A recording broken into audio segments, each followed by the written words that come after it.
What's up, everybody? I'm here with Destin Legarie, who's working on the Destiny 2 Forsaken review in progress. Yeah. Got the Fireteam Chat crew here. I'm Fran Mirabella.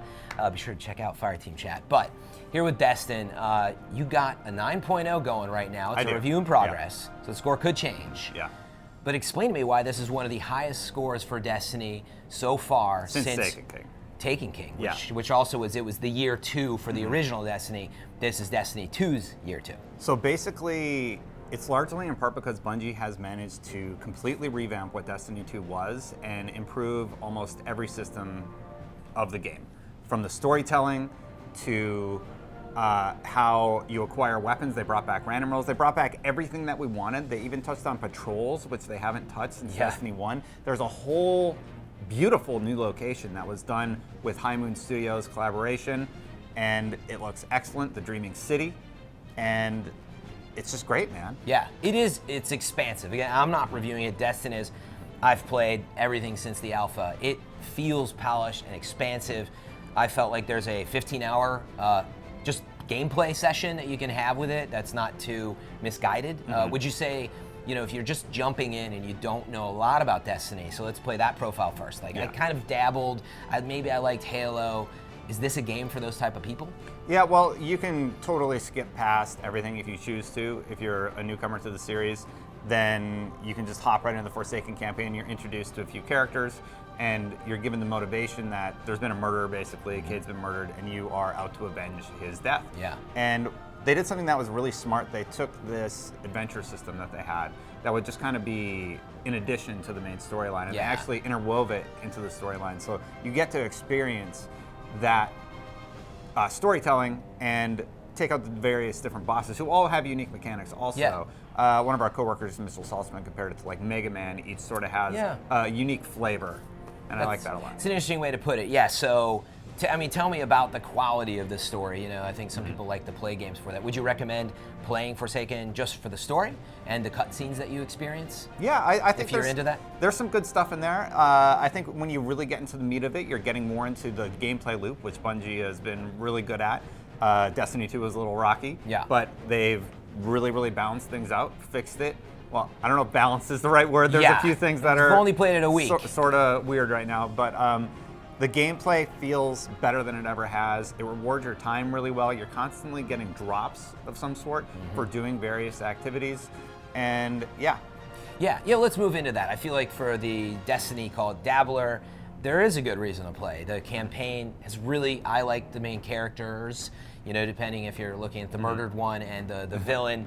But then there's other that they introduced that if you don't know them from the past, I do feel like you can connect a little bit. It's a little mysterious, like any fantasy game like this, but I do think it's worth it. So let's move into the other side, which is I've played a lot of Destiny. Yes. Maybe I played a bunch of year 1. I didn't play a lot of Destiny 2. It wasn't for me. Or maybe I even did play year 2, but I'm a Destiny player. So should I come back to it? Should I spend my money on this release? Because maybe I felt like the last expansions didn't deliver. Yeah. So compare that. This expansion delivers tenfold. Like, compared to the other ones, I gave Osiris a 5.5, didn't meet expectations. I gave Warmind a 6, still not quite there. They finally got their stuff together. We have random rolls on armor, we have random rolls on weapon. The weapon system is interesting.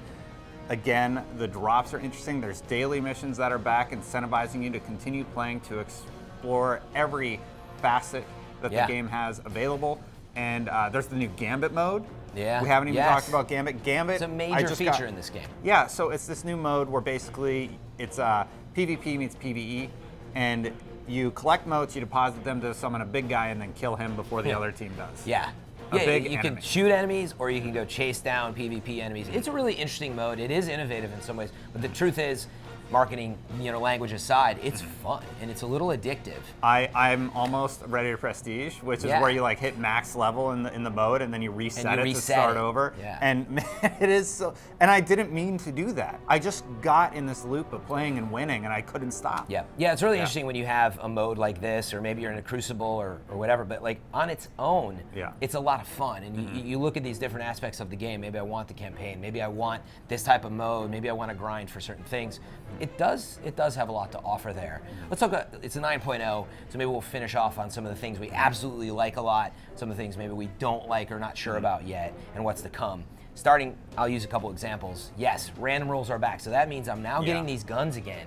And I can name them right now again. I got this Go Figure pulse rifle. It's got an awesome roll with Outlaw, and okay, it's great. I Duke love hand cannon, using it, a lot and of I people have having the fun with that. Duke. So the fact that we can talk about that again, I feel like that was a big piece that's missing. And I'm chasing, waiting. Every time I get an item drop, it's back. I feel like I want to use it, and I legitimately am using stuff that feels powerful. Would you agree that that is the big change? Totally. It's like you get a better Devils, and you're curious what role that you got. Oh, does it have rangefinder? Does it have something that's going to be interesting? Does it have time payload or something that I really, really like?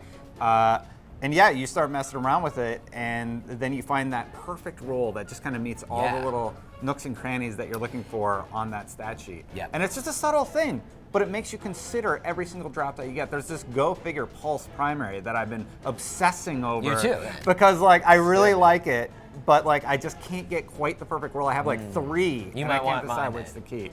Yeah, what'd you get? I have Outlaw and Rampage on it. Oh with, my. I think it's Accurized round sub, so it's got great stability, Wow. super fast reload. Yeah. It's awesome, and it comes with a killer sight. So again, this is the piece of Destiny that these min-maxers out there, you really loved about Destiny. Yes. It's a lot of inventory management.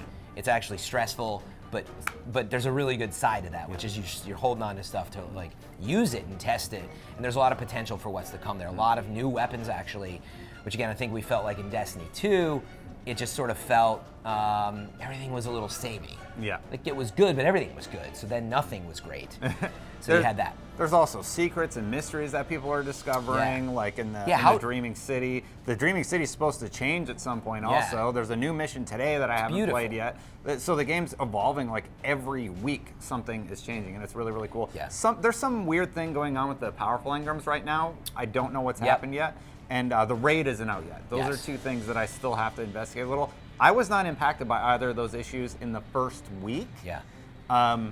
So yeah, that's where I'm at. Perfect segue. Yeah, like what are things right now? If you're still not sure, you're watching this video and the gameplay videos. So I think raid is still to come. Yeah. It's a huge piece, but you do get 6 people together or use LFGs. Yeah. But there are some new daily stories. There's new Crucible maps coming.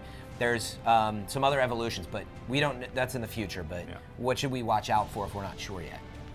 I don't know. I think how it's good great. the raid is. So, It's already great. Yeah, you I already guess recommend it. I already recommend it, even without the raid. Yeah. I think the raid's only going to improve the experience, add more avenues, and then with the multiplayer updates, Iron Banner is right around the corner. Yeah. They're reworking Faction and Trials. That's going to be probably next season, so like in a few months. Yeah. And then man, there's just so much to do. I'm loving Destiny again. There you go. A 9.0 in progress. You'll have to check in for Destin's review later after the raid. Any final points? Yeah, no, just you can watch Fireteam Chat every Friday at 5 on fireteamchat.ign.com, and we will keep you up to date on all things going on in the world of Destiny. So Destin knows how this goes on our show, Fireteam Chat. Until next time, Guardians out.